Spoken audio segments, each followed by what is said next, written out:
Ok, vamos lá então para a terceira etapa da aula de fotossíntese.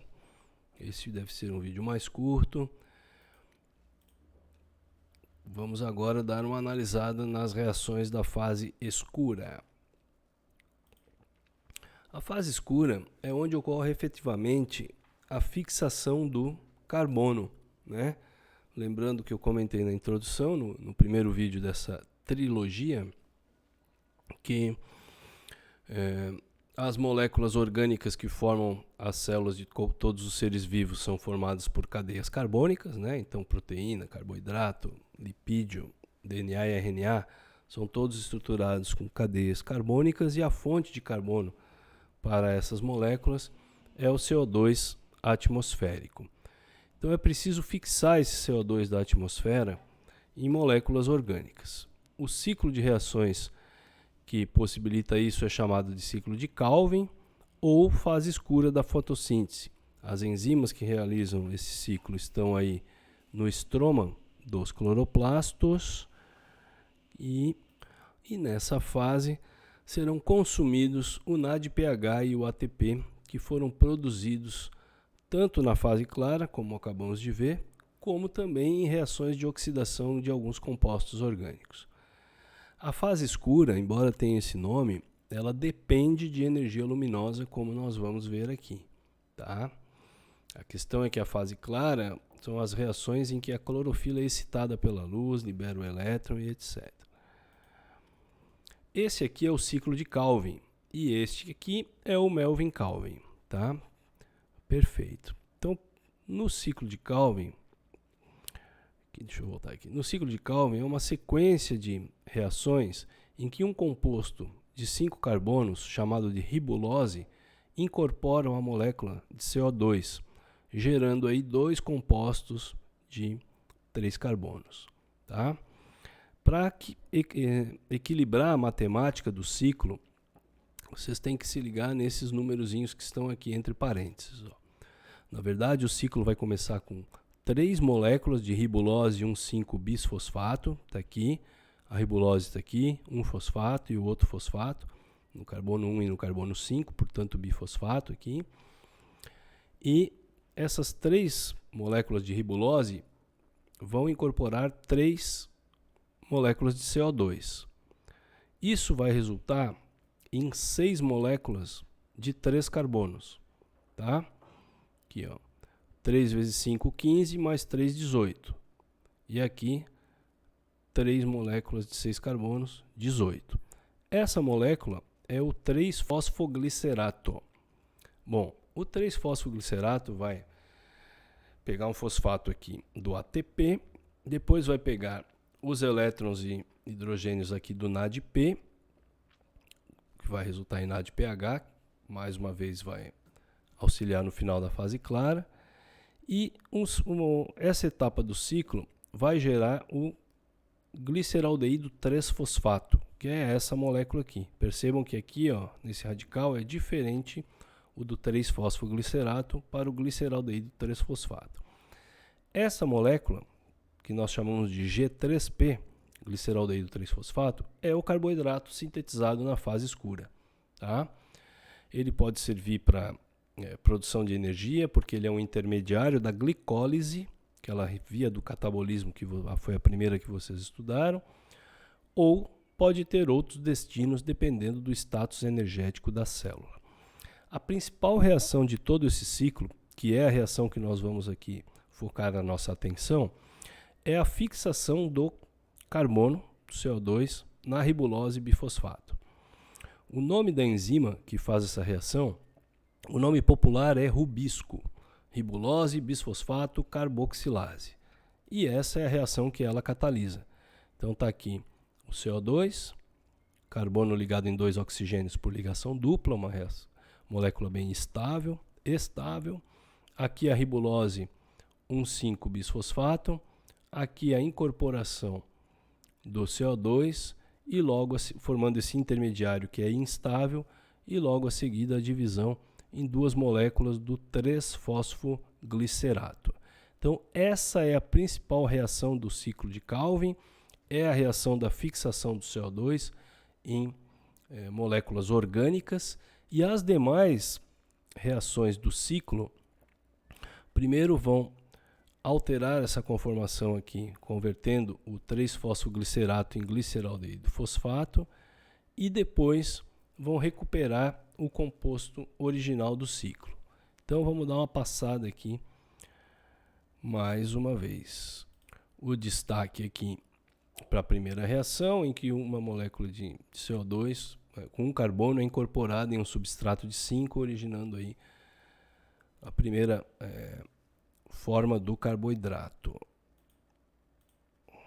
Tá? As demais etapas que vão ocorrer aqui no final é para a regeneração da ribulose bisfosfato no final do ciclo. Bom, aqui vamos dar uma olhada no ciclo como um todo. Então temos ribulose 1,5-bifosfato, tá? 3 moléculas desse composto que tem 5 carbonos, recebendo aí 3 CO2 e gerando 6 moléculas do 3-fosfoglicerato, que vão ser fosforiladas, daí a importância do ATP, gerando o composto 1,3-bifosfoglicerato, que vai receber aí o NADPH, né?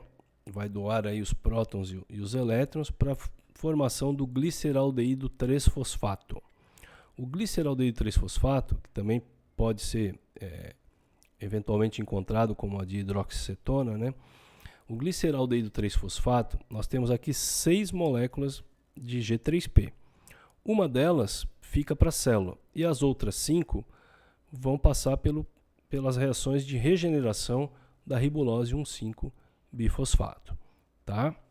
Perfeito. Então começamos com 3 aqui, incorporando 3 CO2, 6 moléculas de 3 carbonos, 6 moléculas de 3 carbonos, 6 moléculas de 3 carbonos, uma fica para a célula, as outras 5 moléculas de 3 carbonos vão regenerar 3 moléculas de 5 carbonos, possibilitando que o ciclo tenha segmento, tá? Continuidade.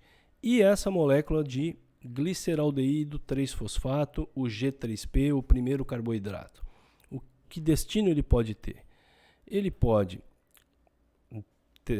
continuar na via glicolítica, né, na glicólise, até piruvato, para ser convertido em acetilcoenzima A, ciclo de Krebs e o catabolismo até a fosforilação, se essa for a necessidade da célula. Mas se a célula tiver com bom conteúdo de ATP, esse gliceraldeído 3-fosfato pode ser utilizado para a síntese de glicose 6-fosfato, que por sua vez é um substrato para várias reações químicas da célula. Tá? Para sintetizar, então, uma glicose 6-fosfato, nós precisamos de 2 voltas no ciclo, visto que isso aqui é uma hexose, né? E o G3P é uma triose. Então, 2 moléculas de gliceraldeído 3-fosfato vão gerar uma molécula de glicose. Nesse processo, na síntese de uma molécula de glicose, são consumidos, então, 6 moléculas de CO2, 18 ATP e 12 NADPH, tá? Tá aqui 6 ATPs aqui, mais 3 ATPs aqui, como são 2 voltas no ciclo, 18, né? 6 mais 3, 9, 2 voltas, 18. Já o NADPH, são 6 NADPHs aqui na etapa do 1,3-bifosfoglicerato para gliceraldeído 3-fosfato, como são 2 voltas no ciclo por glicose, 12 NADPH. A glicose, como eu falei, e os intermediários aqui podem servir para alimentar outras vias anabólicas, né? Ou pode também ser armazenado na forma de um polissacarídeo, que no caso dos vegetais é o amido. Então, se o gliceraldeído 3-fosfato vai para a via glicolítica ou se vai ser convertido em glicose, amido, isso depende da condição energética da célula. A rubisco e as demais enzimas do ciclo de Calvin, elas estão localizadas no estroma. E a atividade dessa enzima é sensível ao pH. Lembrem que o pH do estroma e do lúmen do tilacoide, eles dependem do bombeamento dos prótons. Então, quando a fase clara é interrompida, por exemplo, na ausência de luz, para o fluxo de elétrons, para o bombeamento de prótons e altera o pH desses compartimentos. do lúmen tilacoide e do estroma. E isso vai inibir a atividade da ribulose bisfosfato carboxilase. Então, mesmo as reações da fase escura dependem de luz, porque é a luz que vai possibilitar aí que a clorofila estimule o transporte de elétrons aqui na cadeia de transporte da fotossíntese, que vai gerar o gradiente eletroquímico, mantendo o pH adequado para que a rubisco faça a fixação do CO2. Tá? Por isso que mesmo as reações da fase escura dependem também da luz. Essa denominação fase clara, fase escura, é apenas porque a fase clara, a luz incide diretamente sobre a clorofila, dando início ao processo, enquanto que na fase escura, a fixação do CO2 depende da luz de maneira indireta. Aqui eu fiz essa tabelinha final aqui para tentar contextualizar e que vocês atentem para o que é consumido e o que é produzido em cada uma das etapas da fotossíntese. Tá?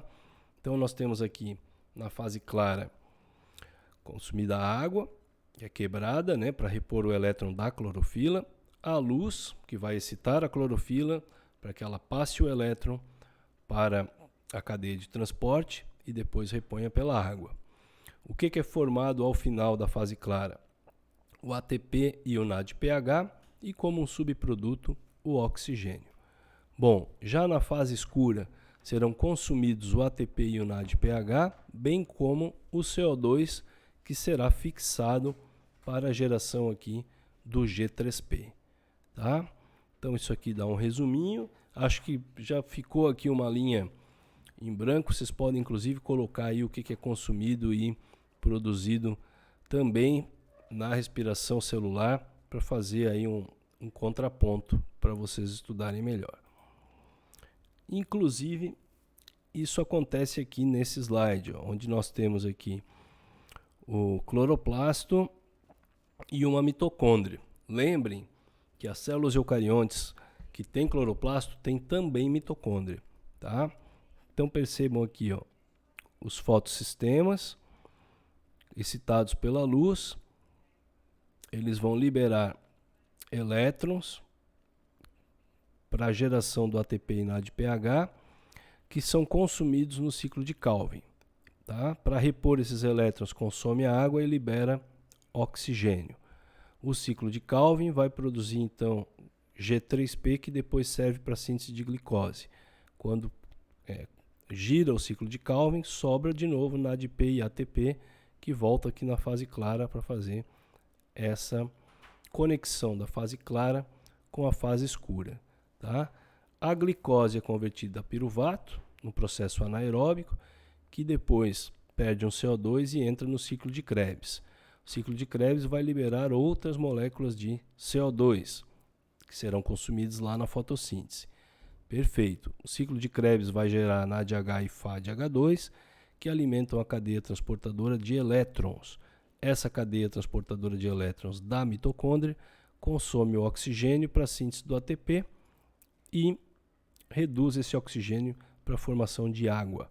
Parte da energia é liberada como calor. Então aqui estamos fazendo aí um complemento, né, uma comparação das reações de fotossíntese e respiração celular, que são reações inversas.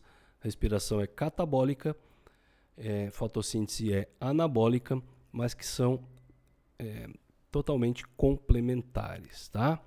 Espero que vocês tenham conseguido compreender aí o aspecto geral da fotossíntese, bem como a relação da fotossíntese com a respiração celular.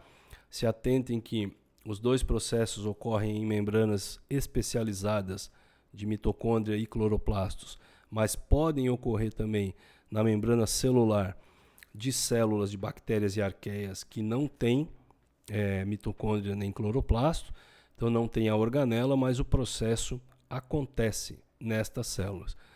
Mitocôndria e cloroplasto ou células de bactérias e arqueias vão realizar aí fotossíntese e respiração celular, as principais reações das conversões energéticas dos diferentes tipos celulares.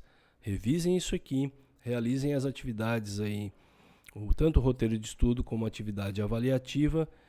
Aqui eu deixo para vocês a recomendação de um livro de bioquímica, que vai ter todo esse aspecto molecular aqui bem mais detalhado, e também do livro Biologia Molecular da Célula, que tem aqui na biblioteca virtual da nossa instituição e que também está super detalhado. Depois eu vou colocar aqui, junto com as videoaulas, a indicação de um outro material de leitura de uma forma um pouco mais simplificada. É isso então por hoje. 3 mini vídeos aí, a trilogia da fotossíntese. Continuem se cuidando e até semana que vem no encontro síncrono. Valeu!